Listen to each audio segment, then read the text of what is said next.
Dan McCormick, it is good to see you, man. It's been a minute. It's been a minute, man. Happy New Year. It's great to be with you, and it's going to be a lot of fun to share some nuggets. Yeah, you're one of my favorite. It's funny. I've had someone say, I've heard you tell people they're your favorite people like multiple times. I go, I've got at least like probably 30 to 50 of them, right? Right. And I think that's a blessing. And you're probably the same, right? Yeah, When it's you're, huge. I actually heard a guy years ago on an interview on CNN, this old show called Pinnacle. And the guy said his dad told him that if he could count 5 great friends in his life, that's a success. So to have super 5 great friends or 50 great friends, that's a great success. Yeah. I say that a lot about my closest friends. I go, anyone would pray to have a friend as good as any of my top 15 friends, that are just there for you, supportive, loving. I mean, all the things, man. So, Yeah.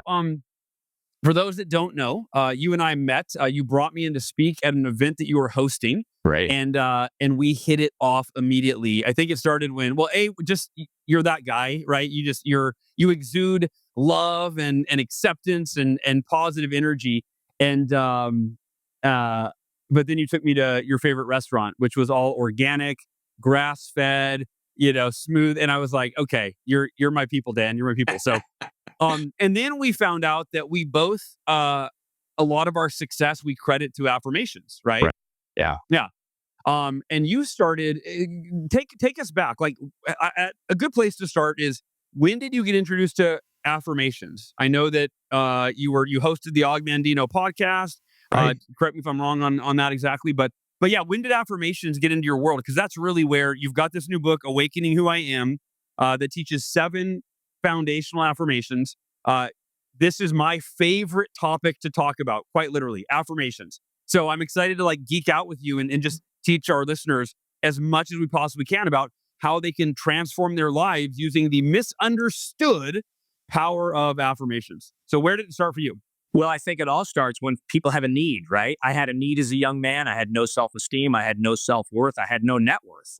Went to Washington State University and finished in 2 weeks. Now, most people call it dropping out, but for me, I was finished. It was over. And I had to find a way. And lo and behold, it just started through my wife I met in business the following summer. We were fortunate to be at the right place at the right time. And her dad had a book club. And that book club always was reading, the Zig Ziglar. We're talking back in the 70s and the 80s. Yeah. Dennis Waitley, Mandino. My wife was always reading this when I met her. And so that was the first book ever put in my hands for someone that didn't like to read. And what Og taught us in The Greatest Salesman in the World, that incredible story that he told, is he taught us through scrolls. But one of those scrolls is written in an affirmation form. And it's, I am nature's greatest miracle. And so I literally had to figure out how I was going to add self-esteem to my life, self-worth, value other people. And I just learned through that. It was the first book I ever read. And Og gives you an incredible challenge in the journalized version. So he asks you to read 1 scroll a day, 3 times a day for 9 months, or 10. There's 10 scrolls. And lo and behold, he says at the beginning of the book, I'm going to give you 75 to 1 odds that you'll even do this. Wow. Right at the beginning, right? And he says, and people are going to risk doubling or tripling their income over this. And so I started doing it. It's the first book. Remember, I didn't know really how to read. I didn't really know how to study. Now, you were how old at this time? I'm 19. 19, okay. I finished college in 2 weeks at Washington State University, being on the tennis team. I was there to play tennis, had a knee injury, had a reckless driving ticket, driving home 2 weeks later. And I was back building tennis courts, stringing tennis rackets when I got home. And this book shows up in my life the following August, and my life changed. 8 months later, I married my wife. Here we are 42 years later. 15 grandkids later. You said your 15th grandchild, right? 15th grandchild just showed up, and we're just so blessed that affirmations came into my life. Wow. So, Greatest Salesman in the World by Og Mandino. You read the 3 scrolls a day. And how many scrolls did you say there were? 70? So there's 10 scrolls. The first scroll is you just kind of read it on a Sunday night. Is today I begin a new life. Og wrote these scrolls from the paradigm of an alcoholic. I never knew that. He literally was facing his own life when his wife, he's an alcoholic at the time, his wife and daughter leave him, and he's facing this thought, maybe I'll just commit suicide. Whoa, that's heavy, right?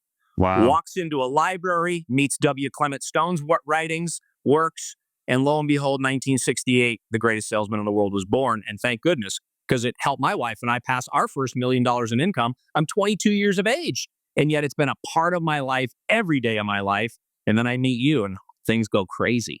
Well, so when you were 22, so from 19 to by 22, within 3 years of reading that book, you had achieved your first $1 million income year. Yeah. And I always attribute that to marrying up, of course. You know, I got an incredible wife. We're business partners. We're traveling the world. We're speaking to audiences around the world.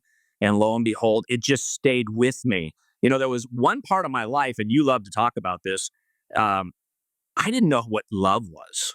I didn't know how to feel love. I didn't know how to affirm another person. And so in Og's first scroll, the second scroll, I will greet this day with love in my heart. That was the one that stuck out for me. It's kind of like every morning for 40 years, I would arise to say, I will greet this day with love in my heart. And it's really it goes, there's a lot of layers to that onion, if you will. No, it's interesting you say that. Literally, a few minutes before we jumped on this recording, I was bench pressing. I've got my workout room right behind the office. And I was listening to an Instagram video with Aaron Abke. You ever heard of Aaron Abke? I don't know Aaron. Oh, I might. Young guy, relatively young. I mean, I'd say he's probably mid-30s or so. But he talked about to know God, the only way to know God is to love every person, right? And he said, if you don't love every person that you see, then you don't really know God, because each person is God's creation. It was just this really powerful paradigm. And and so I love, you just reminded me, right? That greeting every day with love, every person with love. And to me, that's not to get off, track in terms of, this topic of affirmations, but I think that loving all people unconditionally is it's the greatest opportunity that we have in front of us. Yeah, teaches us that really clearly. And it really, I think as you and I, when we first met long ago, you were at a funeral when I had you on my show. And I was going to my business partner's funeral, who had just crashed in his jet. And when you go through, and you just lost a dear friend, and it's just like, it changes the way you feel about empathy and compassion. As you go through life, you get older, you appreciate love, kindness, respect, understanding. Compassion and empathy are two of the highest valued words using the science of axiology that even exist in the world. So compassion and empathy is a big thing, and continuing to share love is what you do. Well, what is the science of axiology? So it's the measurement of words. It's using math to measure the value of words. They do it at University of Tennessee. And so at the Mandino company, where I hosted that podcast for, I think it was 45 episodes. You do that like every week. But I tried to interview the greatest salespeople in the world. And so it was called The Greatest Salesman. And Dave Blanchard, the owner of that company that bought Og's company, taught me those principles: compassion and empathy, huge on the level of measurement of words. Powerful. What I'm curious, by the way, how many kids do you have that gave birth to those 15 grandkids? We have 4 married daughters. We have 4 daughters. Wow, 4 girls. That's and amazing. Are you you live between Utah and Southern California? Is that right? Orange County, California, and Coeur d'Alene, Idaho, up there on the lake. And have any of there was a fire in Orange County forest. My dad's cabin burned down a couple of months ago. Did that get near you? Yeah, it was. We were in our house in Idaho, and my daughter was actually evacuating our house here. That was the airport fire that then went out to Riverside. And now, of course, we're dealing with LA fires, and prayers and thoughts for everybody out there. Unbelievable. All right, so talk about, you start with Og Mandino. That's where you learn about the scrolls. When did you learn, and maybe it was the same time, but the word affirmations, when did that come into your vocabulary, speaking of words, and how did you start applying them? So it's a great thought, because as you know, when I walked into that convention center 2 years ago, September, so that would have been, like 30 months ago now, I walk in that Salt Lake Convention Center, and your book is on the table and my assistant is on the other side. And I'd given thought to affirmations, but I hadn't gone as deep as I have on other words. And so my assistant says, "Hey, it's $50 for the book and the journal." I said, "Great." but I might not read it. And I come to know I had posted about your book years earlier. They show up on the memories on Facebook, Yeah. and I never bought it or read it or studied it. Okay. And so here's Brittany Cornine, this lady on the other side of it, and she says, Dan McCormick hasn't read Miracle Morning? And it jolted me, Hal. I went home from that convention and I noticed you said at the beginning of the book about the documentary. And I said, honey, let's turn on the documentary. It was Sunday night, September 12th, 13th, something like that, 2.5 years ago now. And your book was already sitting on my reading table. So I have my book thing right here. And this is the very first copy. Yeah. I watched the documentary. Boom. I always got up at 5:30, but man, I was mind over mattress. I was ready to apply what you were offering. Wow. I love genuine, authentic giants. And the page turner for me that never turned is where I keep it. And that's the book building on the 3 imperative arguments.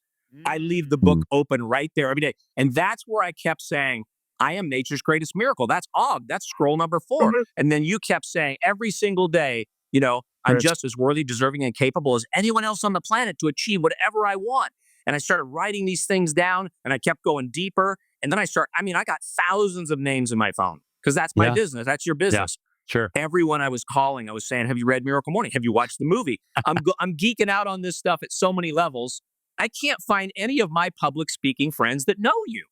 And so finally, I reach out to Andrea Waltz from Go for No. Yeah. And she says, I think I know who can connect the two of you.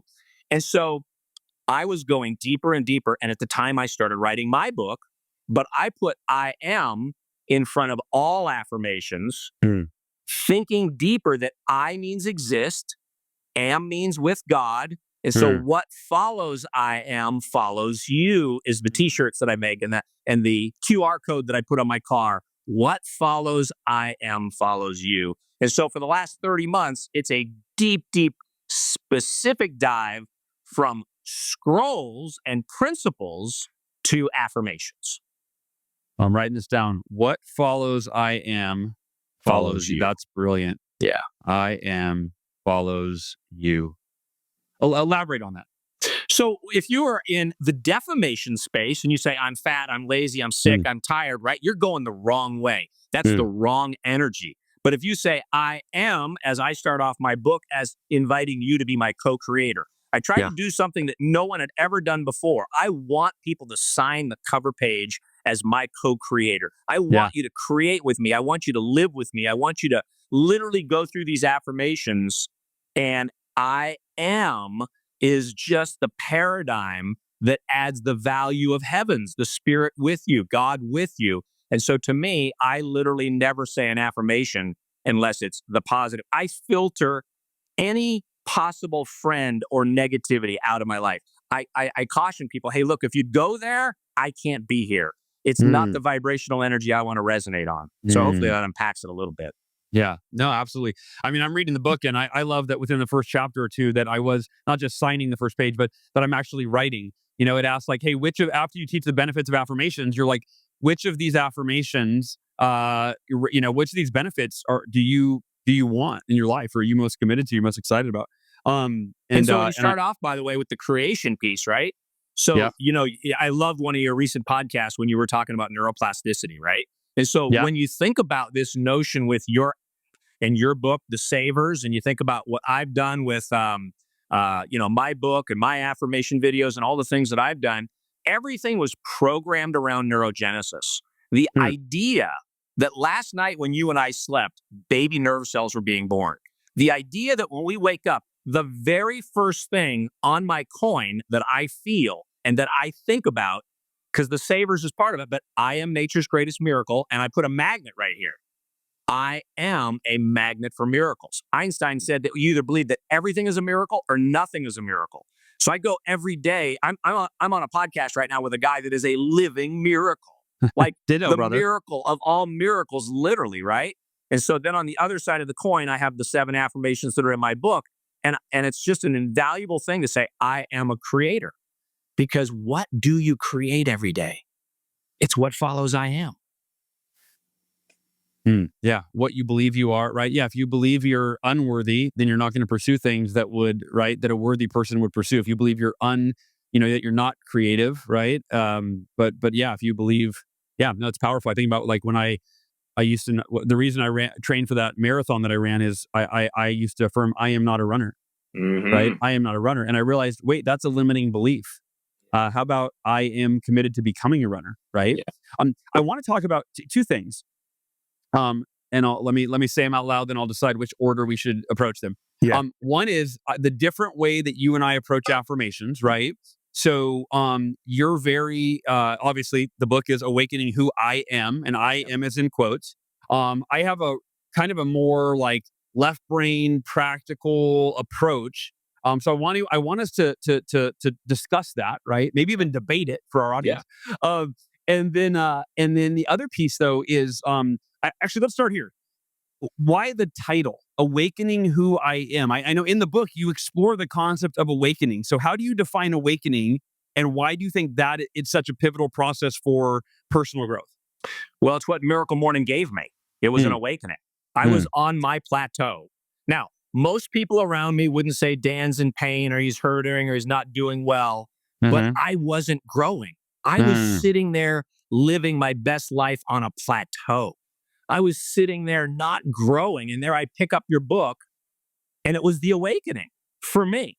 Now, we Got can it. look in the New Testament, and the Savior says he goes early off in the morning up in the hills to pray and meditate. There's Mm, an awakening. There's a way. There's a pattern for doing this that you gave everybody. And yeah, so I just was able to adapt it to my own way and literally have that awakening for me. And then, you always wrestle with titles, right? And yeah, so you never know what is the perfect title. Certainly, The Miracle Morning is the perfect title. But the subtitle to my book is really critical. And that is the two words to ignite transformation, right? We all know we need inspiration for transformation. And Romans 12:2 says, Be ye transformed by the renewing of your mind. So again, it comes back to all this stuff in the morning to get it right first thing. First thoughts, first thing, first light, get it right. what do you think? What are the obstacles? I think it's important that a lot of us, or a lot of folks, when you're pursuing what you want, we avoid thinking about the obstacles Mm. because they might discourage us. They might overwhelm us. But the problem is if we don't foresee the obstacles, then when they show up, that's when they discourage us. And then when they overwhelm us, as opposed to going, you know what? This is a potential obstacle. Okay, I'm aware of it. How might I overcome that when it arises, or maybe I'm facing it now? So, what do you think when it comes to people awakening to their true selves, their full potential, or even utilizing affirmations to do so? What are the most common obstacles that people face, and how might they overcome them? So I've really been fond of this phrase that flow before phone.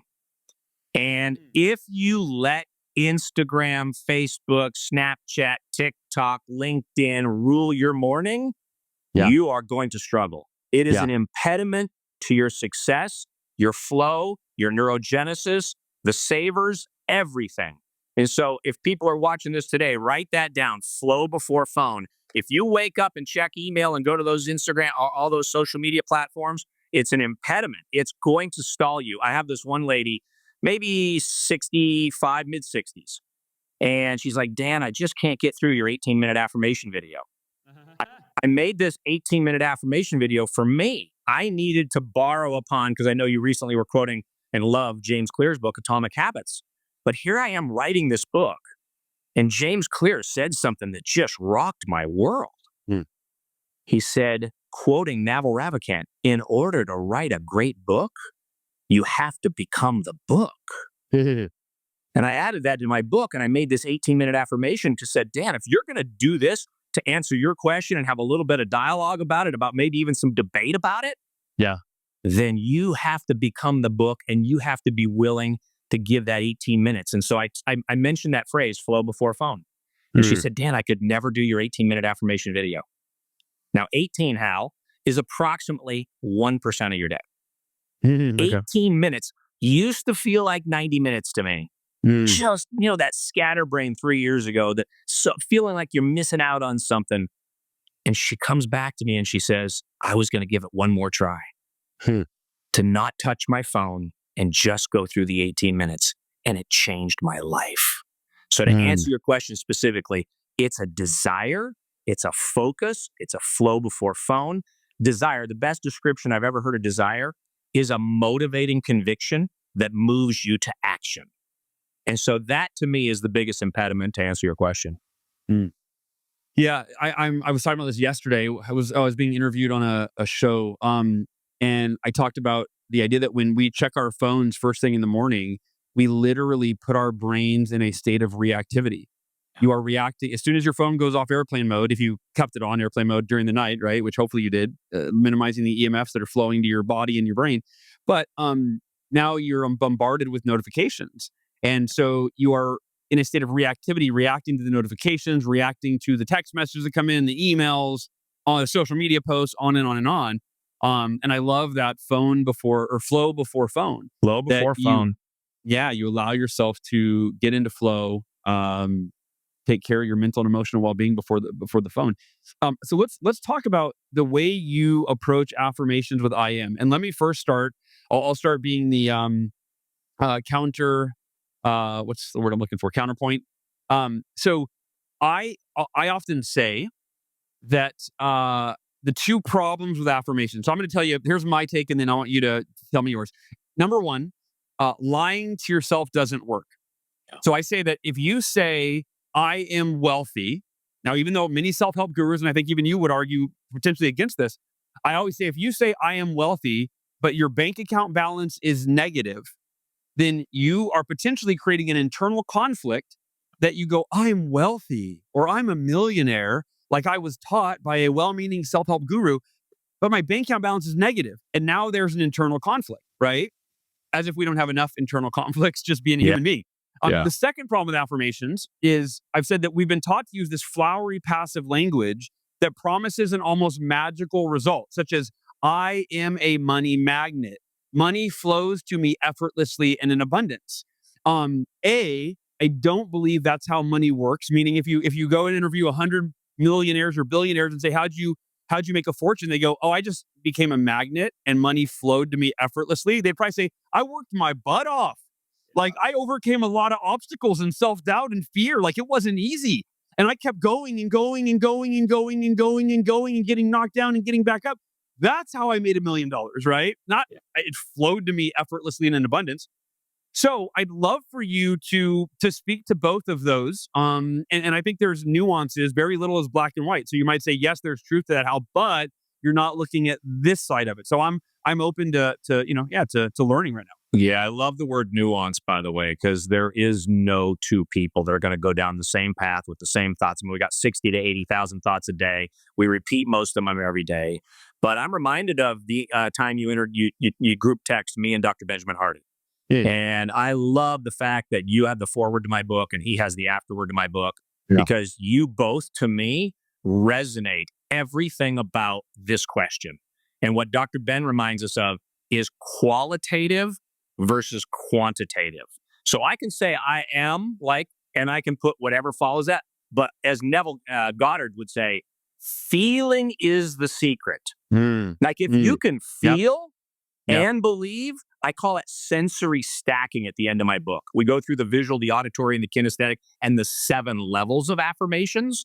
And so when I think about I am worthy, qualitatively, I think I am a creator, I am intentional, all of the 7 affirmations in my book. Qualitatively, you changed my life, Hal Elrod, on this page the moment I read that page. Because I never turned the page. I literally, as Bob Proctor said, you just look at that page every day until you master it. And I remember 30 months ago having people on my team, top salespeople, people that have written massive, successful books. And I'd say, you've got to read this book and I want you to call me. And I would ask them, what did you get out of the 3 imperatives? And I would get answers that weren't great. Like, I don't know that I heard that. I'm like, did you read the book to say you read a book, or did you do the work? You got to do the work, right? And so I'm all in on the qualitative change of your life, no matter who's listening today. And you and I both know with the podcast, someone could hear this 6 years from now, 6 months from now. But the qualitative aspect of your life changes the minute you incorporate the two words, I am. And you start filling in the blank, because you can be a creator and not be a millionaire. You can be intentional and not be a money magnet, right? Qualitative change. And Dr. Ben said to me on that first phone call when you connected us, he said, Dan, if you read the introduction to my book, it'll change your life. It'll 10x your life. Hal, 6 months later, here I am now stacking what I'm writing for my book, what I'm reading from your book and his book, and I just became this huge magnet for miracles, if you will. Yeah. And I literally, my life 10x, like it's indescribable. People couldn't even comprehend what happened. You becoming a great friend, my co-author, I didn't even know, Ken Shelton, who wrote the 7 Habits of Highly Effective People for Covey. I didn't know you. I didn't know Ben. I didn't know Ken. And here I have all these people in my life through I am affirmations, and the qualitative aspect of my life changed first.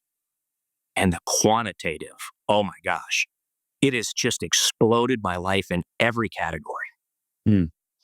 It reminds me, when I think about the word magnet, I think about the quote from Jim Rohn that sparked the miracle morning. It was the quote that gave birth, if you will. And honestly, in some ways, it co-created it, if you will. Jim Rohn said, your level of success will seldom exceed your level of personal development. But it's the second part of the quote that I'm talking about. And I don't always share the second part. It was because success is something you attract by the person you become. That to me is the practical application of what it means to be a magnet for success, wealth, relationships, etc. When you become the person, you develop the qualities, as you spoke about. You embody the vibe, the energy that is attractive to other people and attractive to people that have opportunities that you can, that you can both benefit from.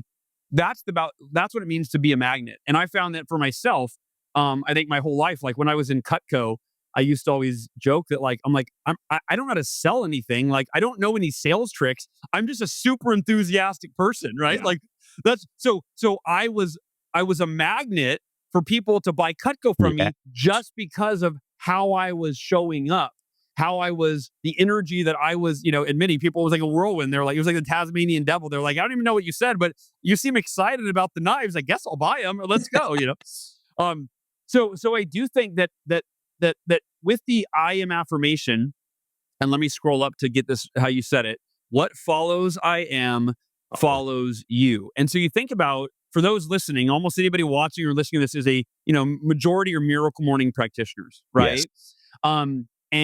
And think about whatever you're affirming, I am blank, right? No matter what, there's no other option, or I am committed to blank. That's usually how I word my I am statement. It's I am followed by committed to, and then blank. So it could be I am committed to becoming the father that my children deserve, or whatever. I'm committed to continuously becoming or getting better, or I'm committed to following through. I'm committed to doing the thing, right? Whatever it is, I like that committed to, because for me, it's just that extra like I am, what am I committed to? And I'm looking, where was that section? So I'm looking in the book, and I mentioned earlier, I liked that I got to write in the book, and I wanted to read what I wrote. Here we go. Affirmation in action. What are your thoughts about yourself when you're not consciously thinking? And I want to share this for people. I was like, I really examined that. What are my thoughts when I'm not consciously thinking? Because consciously, I judge my thoughts. I make sure that I only say the ones that are positive, right? Because I know better. I've been in the game a long time. Like, I'm not going to speak negatively about myself out loud, right? That's, that I'm not going to consciously think negative thoughts. However, think about this if you're listening.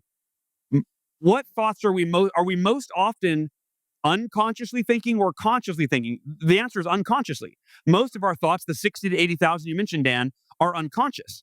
So we've got to be aware of those. And I love that was the first question. And you've got, blank lines. And I actually wrote in the book, here's my answer, Dan. What are your thoughts about yourself when you're not consciously thinking? I wrote down in one word, negative. I think about I think how much worse my mental/cognitive abilities are now before cancer and chemo. So it's interesting just being aware, right? And then I'm like, wow, I need to change that. And affirmations for me changed my life and my mental and emotional well being and my confidence and everything that you talk about in the book back in 2008. But like many things in life, we get away from what got us to the dance, Yeah. right? We get away from the basics. And so just that answering that question brought me self awareness where I'm like, oh, I still got a lot of work to do. I've got to go back to the basics. I've got to relearn affirmations. And so it's interesting how this book came into my life at the right time. Because I would have been like, I would have never bought this book, Dan, because I'd have been like, I'm a master of affirmations. I teach affirmations. Like I don't, there's nothing I have to learn. And I'm like, oh, I actually don't know as much as I think I do. And then in the second question, it says, of the science-based benefits you just read, which is the most exciting or important for you to manifest? I wrote 4 answers to that. What? Number 1, reduce stress and anxiety and cultivate inner peace. That's the first benefit that I am, what is it, most excited or important to me. Number 2, enhance performance, productivity, and goal attainment. And by the way, if you're listening right now, these are the benefits of affirmations when you do them daily. Number 3, be happier, make lasting changes in the way I think and feel.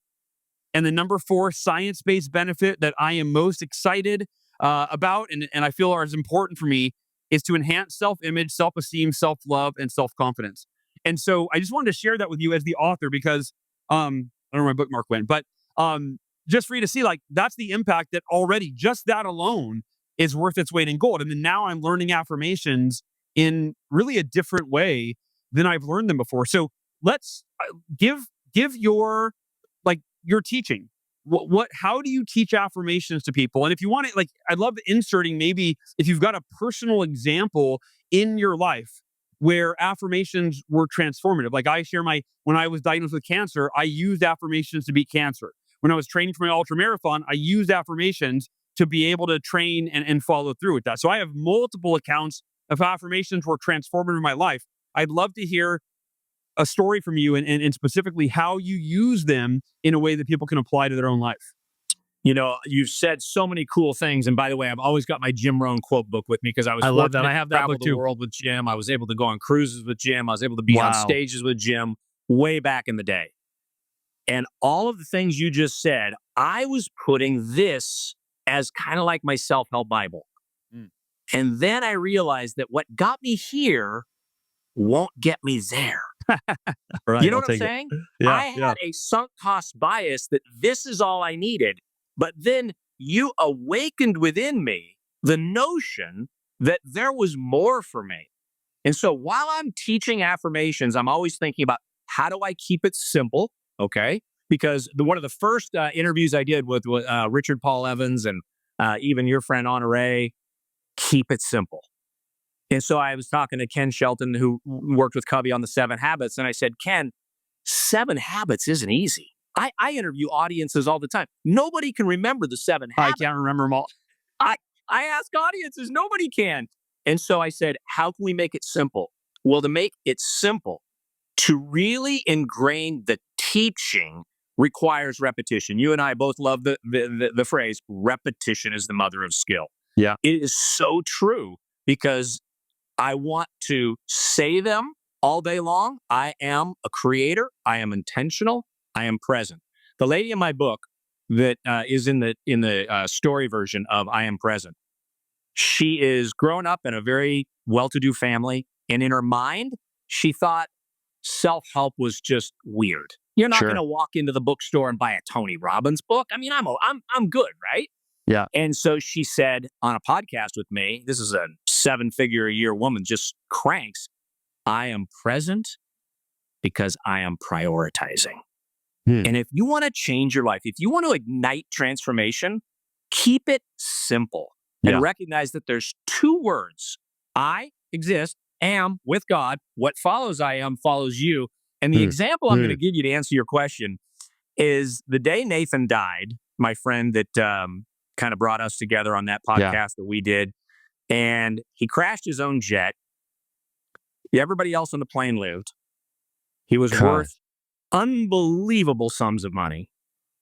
He was a rock star of rock stars in the world of direct selling and investment and real estate. And the day he died, another super achiever, when we got on the phone the day he died, said, I will never forget Nathan's famous talk called Be a Finisher. And so the seventh affirmation draws upon the Lord's New Testament verse that says, I am the author and the finisher. And so every day I kept saying, I am a finisher. I am going to finish this book. This is, I mean, you talk about writing being hard for you. I mean, look, writing for me is anxiety, Sure. right? And so I went with I am a finisher. And my wife and I, it's become our mantra around the house. Do you have to finish, the project, the dishes, the garage, the backyard, the closet cleaning, the library cleaning up? I am a finisher became such a remarkable mantra in my life. And it just borrows again from scripture. Yep. And so hopefully that gives you some sense to be able to say, I am a finisher. I mean, for me to have this, if one of my teachers in high school was to say, Dan McCormick, least likely to ever do this. Me too, dude. Yeah. So here we are sitting here and, you've sold millions of copies. And I thought my goal this year would be to sell 8,000 copies to match your first year efforts. So that's my goal of the year because I want to be a finisher. But more importantly, if I never sell another copy of the book, it's already changed my life 10x multiple times. And hopefully those that'll read it can take the time like you have to really personalize those affirmations, peel away the onion and go as deep as you've ever gone. And I'm confident that you will let those 2 words ignite the transformation in your life. Yeah, y'all. Dan, I agree with what you're saying so much. And when you just said I am a finisher, it made me think about it sums up what you just said, which is the words that follow I am, right, follow you. And if you say I never finish anything, I never follow through, right? Well, then that becomes your identity, and we can't help but live in alignment with our identity.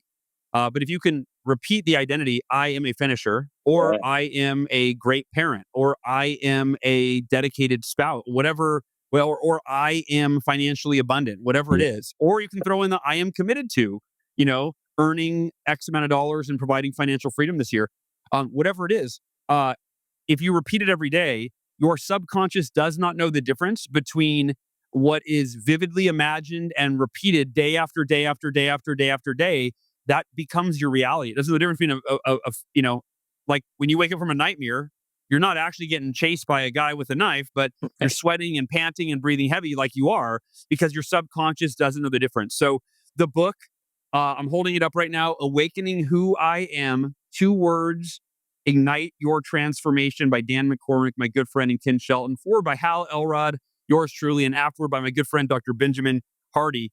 This book is already transforming my life, someone who's been doing affirmations for 15 years, and it's teaching me all sorts of new ways to think about them and implement in my life, Dan. So thank you for the work you do. And I just love you as a person. Like, I just love who you are. And so there was no doubt in my mind that the work that you produced was going to be of your heart and your mind and your soul. And I have no doubt this book's going to make a huge impact for others. God bless you, my friend. Great to be with you. And God bless everybody that gets a chance to read Miracle Morning, Awakening Who I Am, and look forward to sharing the journey with everybody. Everybody go grab a copy of Awakening Who I Am on Amazon. And I love you so much. I'll talk to y'all next week. Dan, I love you too, brother. I'll see you soon. Thank you.